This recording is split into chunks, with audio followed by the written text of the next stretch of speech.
The most dangerous thing inside you right now is not doubt, fear, or lack of motivation. It is a 200,000-year-old survival system running at full capacity in a world it was never designed for. And every time you try to perform at the highest level, that system activates against you with a precision that no external obstacle ever could.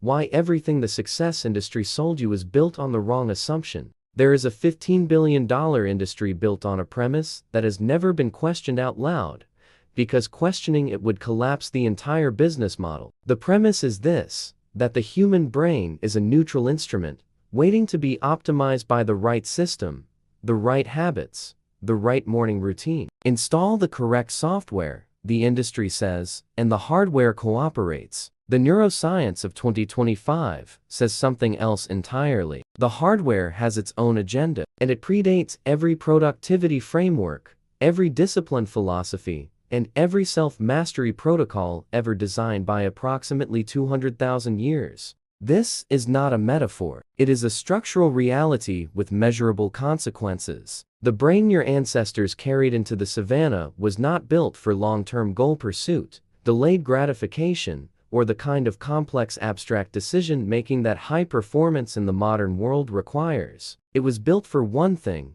keeping a biological organism alive in an environment of immediate physical threats, scarce resources, and volatile social dynamics. That brain solved the problem it was given with extraordinary elegance. The problem is that the problem no longer exists, but the solution is still running. What this means in practice, for anyone serious about building a genuine system of mental performance, is uncomfortable. Every decision you believe you are making consciously is being filtered first by a system that operates below consciousness, faster than thought, and with an entirely different set of priorities than the ones you hold deliberately. You are not the rational actor at the controls. You are the voice that narrates what the system has already decided, constructing reasons after the fact for choices that were made before you were aware of them. The self-improvement industry discovered this problem and monetized the wrong solution. It sold willpower. It sold the idea that the conscious mind, with sufficient motivation and the right framework,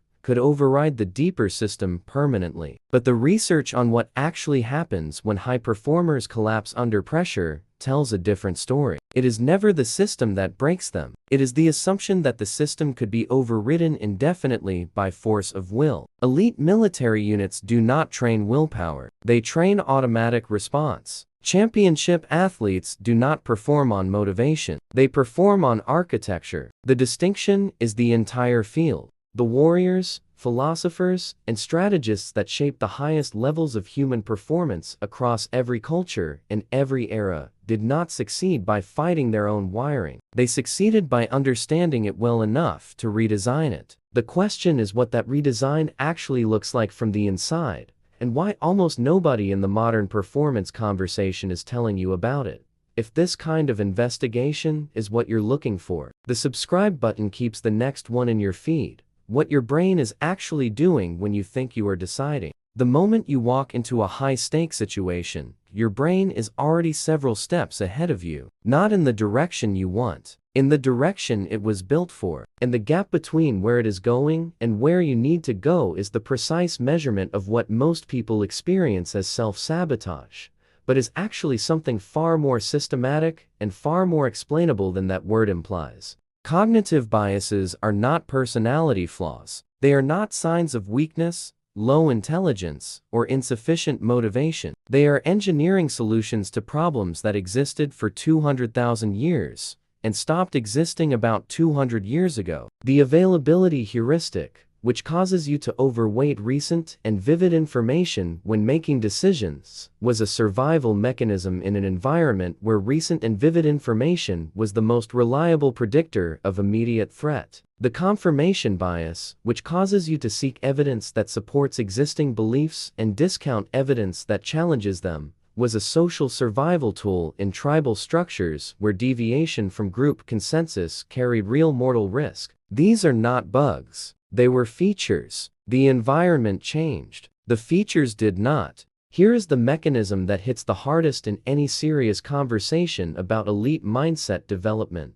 The brain's reward system was calibrated for immediate, tangible outcomes. A decision that produces a result in 30 seconds registers neurologically with a weight that a decision producing a result in 30 days cannot match, regardless of how significant that 30-day result actually is. This is why the passive scroll defeats the 2-hour deep work session not just once, not just when you are tired, but with the consistency that feels like a force of nature. Because in neurological terms, it is. The dopamine response to immediate stimulation is not a bad habit you have failed to correct. It is the oldest motivation system in your body doing precisely what it was designed to do. The most disorienting part of this is not the mechanism itself. It is the cover story. The brain does not present its automatic decisions as automatic. It presents them as reason. When System 1 processes a situation and delivers a response, System 2 steps in immediately to construct a coherent narrative around that response,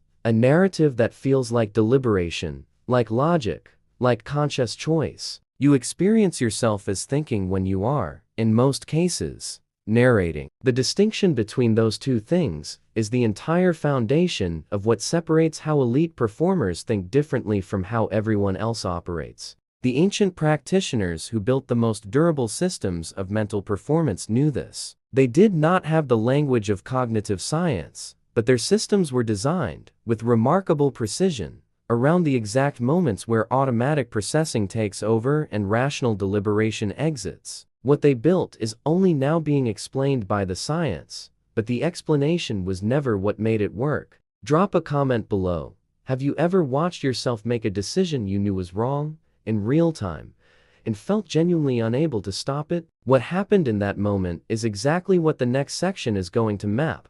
How the Stoics solved a neuroscience problem without knowing neuroscience existed. In 161 AD, the most powerful man in the known world sat alone before dawn and wrote notes to himself that he never intended anyone else to read. He was not journaling for posterity. He was not building a brand. He was running a daily protocol that he considered non-negotiable regardless of what the Roman Empire demanded of him that day. What Marcus Aurelius was doing in those early hours, in the language of modern cognitive science, was cognitive diffusion, the deliberate practice of observing one's own thoughts as passing mental events rather than objective representations of reality. He had no name for it. He had no clinical framework. He had only the practice, refined over decades, and the observable evidence that it worked. The Stoics were not spiritual teachers in the modern sense of that phrase. They were cognitive engineers operating without the instrument of neuroscience, working entirely from behavioral observation and philosophical trial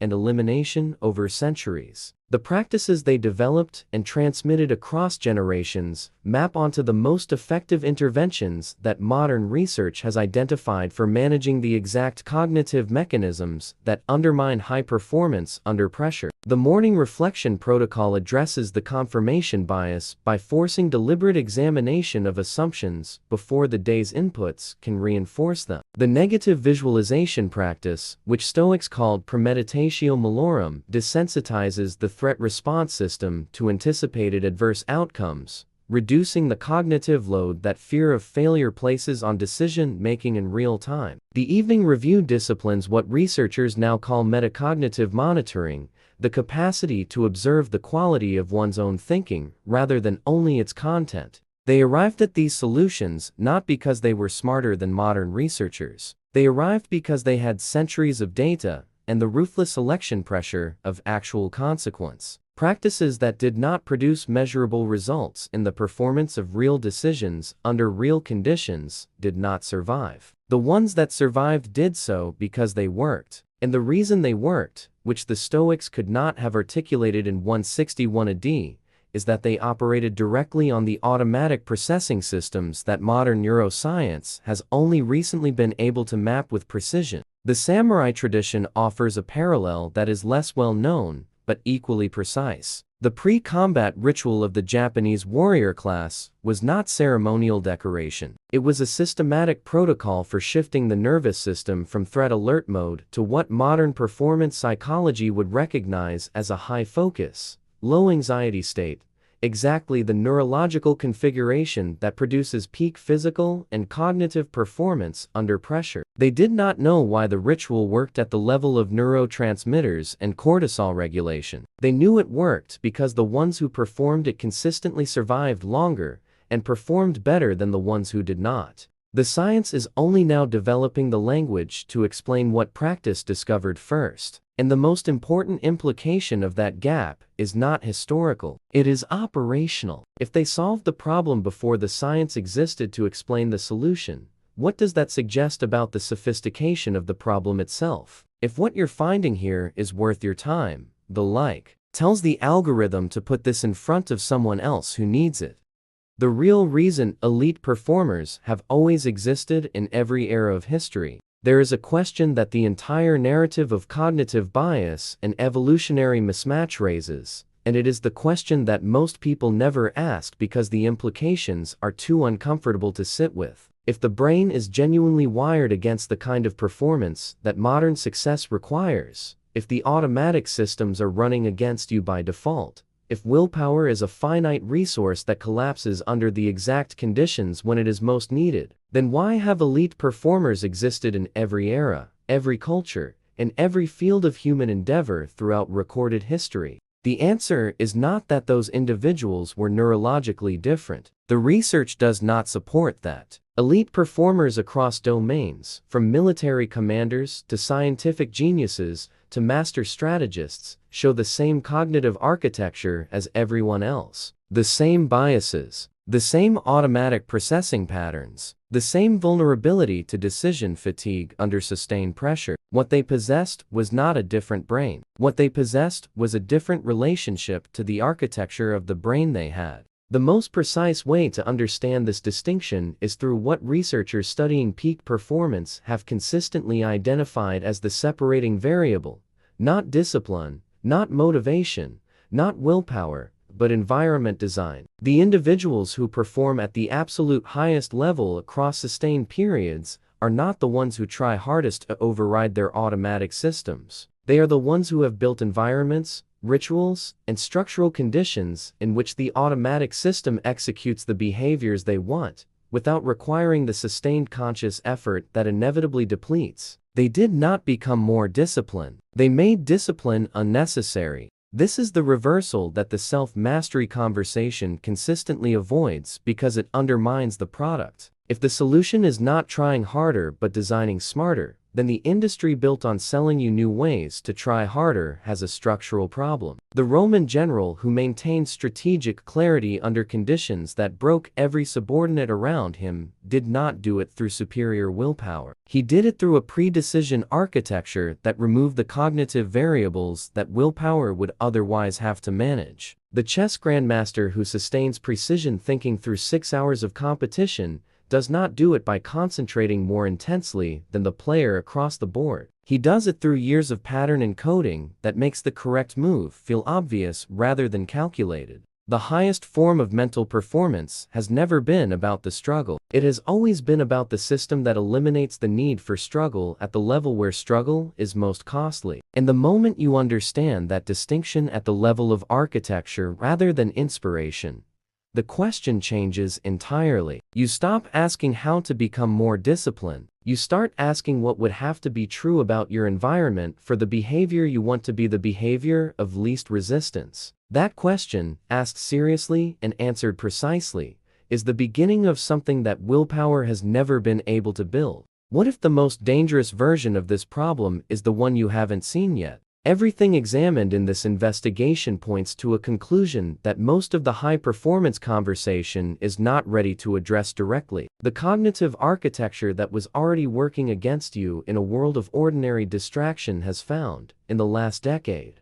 an accelerant of a different order entirely. The information environments that most serious performers now live inside were built by systems specifically optimized to activate the exact biases that undermine long-term strategic thinking. The algorithm that decides what you see next is not neutral. It is calibrated, at an engineering level, to exploit the availability heuristic, the short-term reward preference, and the confirmation bias simultaneously. because those are the mechanisms that maximize engagement, and maximize engagement it does, at the precise cognitive cost that high performance cannot afford. This is not a technology critique. It is a systems analysis. The same ancient architecture that made your ancestors extraordinarily effective in a world of physical threats is now being mapped, modeled, and leveraged by artificial intelligence systems that learn its patterns faster than any individual can consciously track. The bias amplification that researchers have documented in AI-mediated environments is not a side effect. It is a feature of optimization, optimized for retention, optimized for return, optimized for the exact neurological responses that are most incompatible with the mental clarity that separates genuine elite performance from its simulation.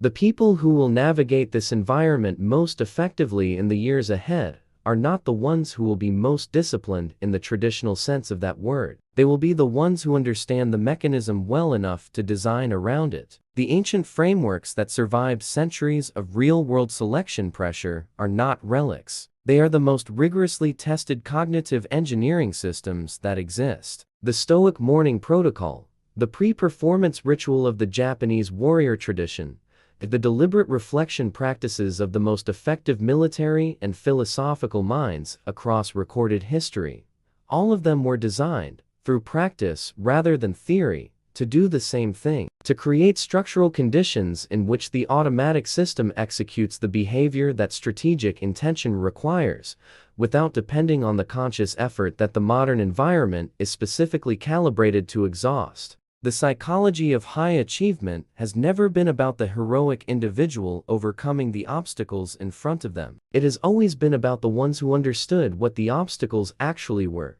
at a level below the visible surface, and built their systems accordingly. That understanding has existed in fragments, scattered across philosophical traditions, military manuals, monastic practices, and the behavioral patterns of individuals whose performance seemed inexplicable to everyone around them. What you have encountered here is the surface layer of something that runs far deeper and far older than any modern framework has been willing to follow it. The architecture goes further down than this investigation has reached, and what lives at the next level, the part that the performance conversation has most consistently refused to examine directly. What is one automatic behavior you have observed in yourself that you can now trace back to the architecture, not to a flaw in your character? Leave it in the comments. The specificity of what people notice when they actually look is something worth examining together. If this investigation shifted something in the way you see your own thinking, subscribe and hit the bell. The next one goes deeper into territory that most of the conversation has left untouched. And consider this as you move forward. If the system running beneath your conscious decisions has been operating without your awareness your entire life, what decisions would you revisit if you could see the architecture behind them clearly for the first time?